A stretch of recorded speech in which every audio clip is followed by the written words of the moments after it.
ഇതാണ് ആകാശമുല്ല. ഇതിന് വേറെ എന്തൊക്കെയോ പേരൊക്കെ ഉണ്ട്. ഇത് കണ്ടോ, ഇത് ഫ്രഷായിട്ടുള്ള പൂവാണ്. അതാണ് നമുക്കിത് കണ്ടോ, ഇതിൻ്റെ പൂമ്പൊടി കണ്ടോ, നല്ല രസം അതിൻ്റെ കളറ് കാണാൻ. എനിക്കൊരുപാട് ഇഷ്ടം കേട്ടോ. എല്ലാവർക്കും ഇഷ്ടം ഒരുപോലെ ആയിരിക്കണമല്ലോ, പക്ഷെ എനിക്കിഷ്ടമാണ്.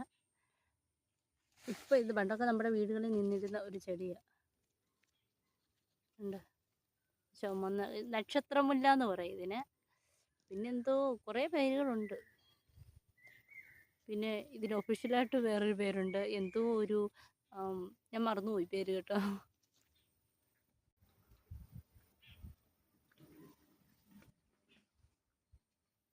പിന്നെ ഇത് നമ്മുടെ സാമ്പാർ ചീര എന്നൊക്കെ പറയും. ഞങ്ങളുടെ നാട്ടിൽ ഇതിന് സാമ്പാർ ചീര എന്ന് പറയുന്നൊരു ഇതാണ്. ഇഞ്ചിതൾപ്പൂ ഉണ്ട്, നല്ല രസമല്ല കാണാൻ. ഇതൊക്കെ കൂട്ടാൻ വെക്കുന്ന കേട്ടോ, കൂട്ടാൻ വെക്കുന്ന.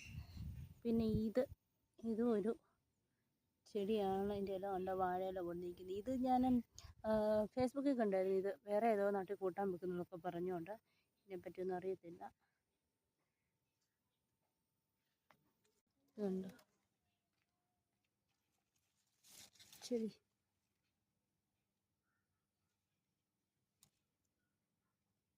ഇത് പൂവുണ്ടോ, ഇത് കുഞ്ഞു കുഞ്ഞു പൂക്കളാണ്. ഇതിൻ്റെ എന്ത് രസമുള്ള പൂക്കളാണ് നോക്കിയേ.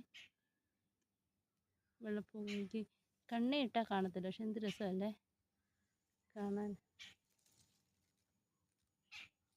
പണ്ട് എൻ്റെ കുഞ്ഞിടെ എൻ്റെ കൗതുകമായിരുന്നു, ഇങ്ങനെ കുഞ്ഞു പൂക്കൾ തപ്പി കണ്ടുപിടിച്ച് ഇത് കാണാമായിരുന്നു. കണ്ടോ, നൊസ്റ്റു എന്ന് പറയും. നമ്മൾ കാണാൻ മറന്നു പോകുന്ന കുറേ കാഴ്ചകൾ നമുക്ക് ചുറ്റുമുണ്ട്. അത് ഞാൻ നിങ്ങളിലേക്ക് കൂടെ എത്തിക്കുകയാണ്. ഇത് കാണുമ്പോൾ പലർക്കും അവരുടെ പഴയകാല ഓർമ്മ വരും, എനിക്ക് ഉറപ്പാണ്. ഇത് കണ്ട, ഇത് മുഞ്ഞയാന്ന് തോന്നുന്നു, എന്തോ അങ്ങനെ എന്തോ എൻ്റെ പേര്. ഇതിൻ്റെ അടി ഒരു കിഴങ്ങുണ്ട് കേട്ടോ. അപ്പോൾ വീട്ടിൽ വേണേൽ അലങ്കാരമായിട്ടൊക്കെ നടാൻ കൊള്ളാം കേട്ടോ, നല്ല രസമുള്ള ചെടിയാണ്. ഒരു ഔഷധ സസ്യമാണ് ഇതെന്തായാലും, എനിക്ക് ഓർമ്മയുണ്ട്. പണ്ട് ഇതിൻ്റെ കിഴങ്ങൊക്കെ പറിക്കുന്ന കണ്ടിട്ടുണ്ട്. ഇതുണ്ട്, ഇത് ചെറുതനം പോലത്തെ ഒരു ഇതാണേ. ചെറുതനത്തിൻ്റെ ഇല പോലുണ്ട്. ചെറുതനമാണോ എന്നറിയത്തില്ല, ഞാൻ തൊടുന്നില്ല. എന്ത് കണ്ടോ, അതിൻ്റെ പൂ കണ്ടു,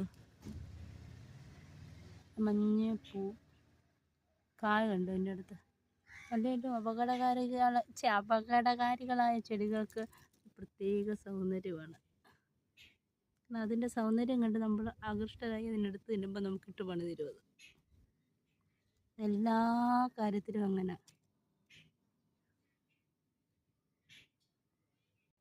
ശംഖുപുഷ്പം അതിനിടയ്ക്ക് നിൽക്കുന്നു.